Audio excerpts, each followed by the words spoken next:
Rebellion Developments is renowned for its Sniper Elite franchise, offering a realistic sandbox for players to snipe targets during World War II. However, its next big release, Atomfall, is something entirely different. As a post-nuclear survival sandbox title in first person, it's more focused on the narrative and decision-making in a world of mystery. It's ambitious in many ways, but I came away impressed after spending some hands-on time. And here are 15 things that you should know about Atomfall before it launches on March 27th for PS5, Xbox Series X and S, PS4, PC, and Xbox One alongside Game Pass. Setting. Set in northern England 5 years after the Windscale fire of 1957, Atomfall is about you. But who you are is the big question. Awakening with no memories, you wander across the landscape trying to piece together what happened. What is the strange pillar of light emitting from the Windscale site? Who is the voice on the phone telling you to kill Oberon? How do you escape this quarantine zone? Well, it's up to you to solve these mysteries. When I saw movement, I thought it might be one of those awful feral goblins some people seem to have turned into. You don't look like a goblin, though. Or an outlaw. So, just exactly who are you? Complete freedom of choice. Alternatively, don't. Answering a random call from a phone booth out in the wilderness, inspired by a similar incident that Rebellion CEO Jason Kingsley faced in the past, well, it's insane, but that's one of the cooler parts of Atomfall. I could follow a random note telling me to locate Mother Jago at the old mining site, or walk right through the door of the Druid camp and raise hell. I could investigate the old dam, try to find Joyce Tanner, or sneak through the Protocol Soldiers' watchtower, which goes wrong. You're not on a fixed path, but not left to your own devices either. No quests, following leads instead. Rather than a traditional questing structure, Atomfall provides leads. Think of them as suggestions rather than instructions, with clues to investigate or watch out for. The lead to find Mother Jago led to another where she asked if I could retrieve her herbalism book from the Druids. But this isn't a fixed course, and I'm not on the clock. The same goes for finding Joyce. She provides the coordinates, but it's ultimately up to me to locate her bunker and decide whether to follow her leads.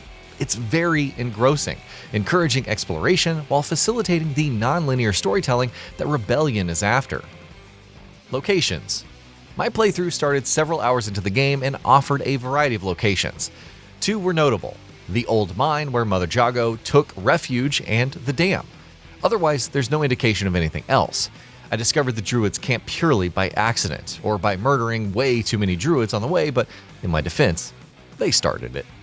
Some are discovered by walking around, like the random radio tower where I found Joyce's message and coordinates, or a helicopter crash site.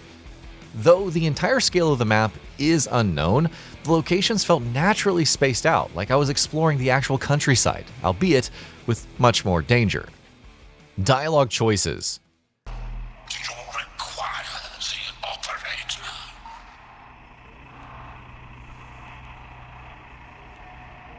Perception is key.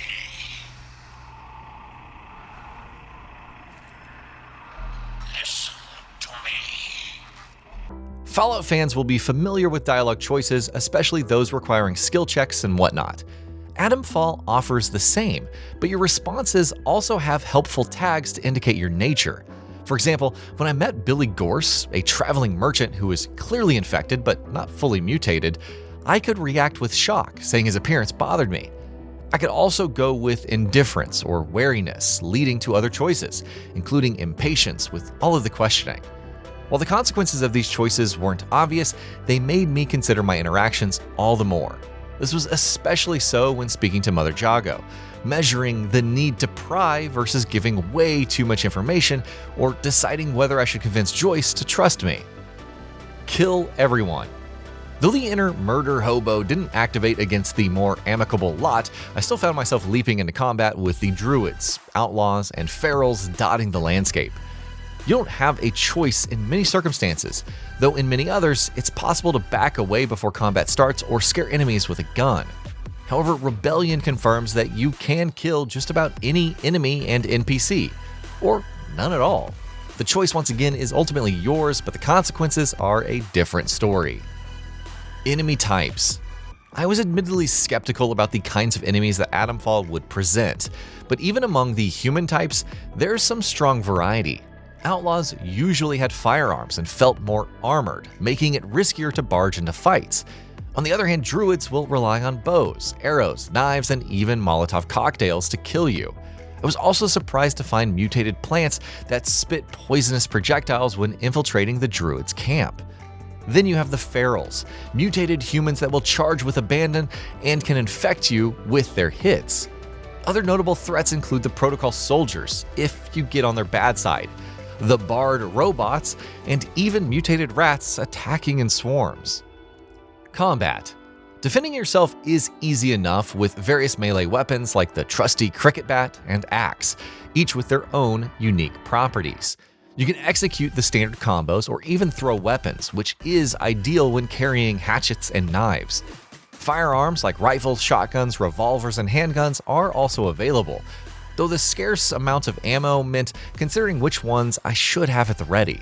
A full suite of firearms and explosives in case things go loud, or perhaps using a bow for an initially stealthy approach and a cricket bat for more close encounters. Either way, it encouraged thinking about my engagements and then planning on the fly. Pneumatic cache. You're limited in the amount of items that can be carried, but Atomfall has somewhat of a solution to this with the pneumatic cache. When discovered, you can shove any desired items like bandages, food, explosives, and more, and retrieve them at another location.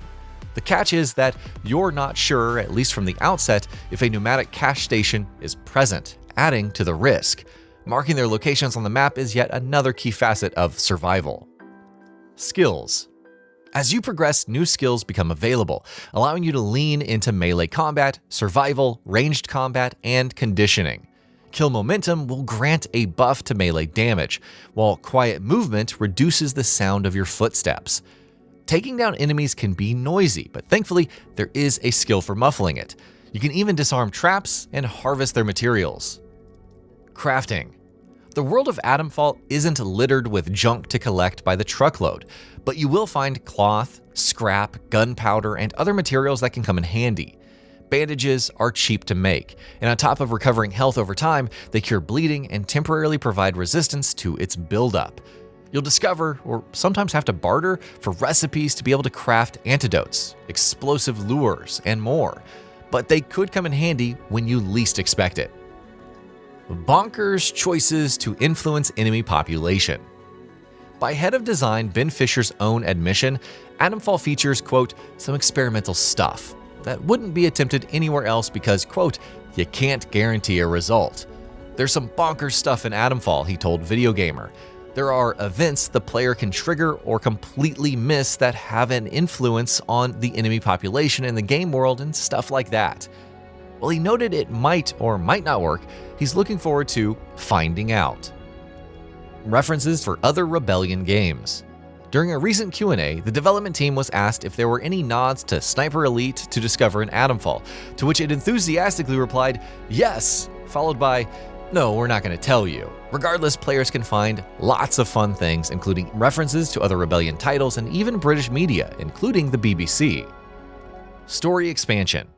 It's been weeks of fiddling with consoles and reading paperwork and... oh, well, I'm a bit stumped, to be honest. All this kit, and none of it well suited to getting a simple communications channel up and running. Alongside 3 days of early access, the Deluxe Edition also includes a story expansion pack.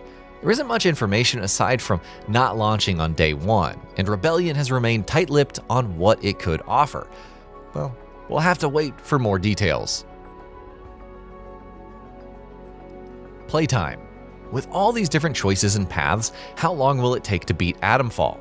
In the same Q&A, Fisher said a full playthrough could take 15, 20, or even 25 hours, though it depends on how you play. Another team member commented how they had a playthrough of 20-odd hours and still hadn't ventured into some parts of the woodlands or conversed with half the cast.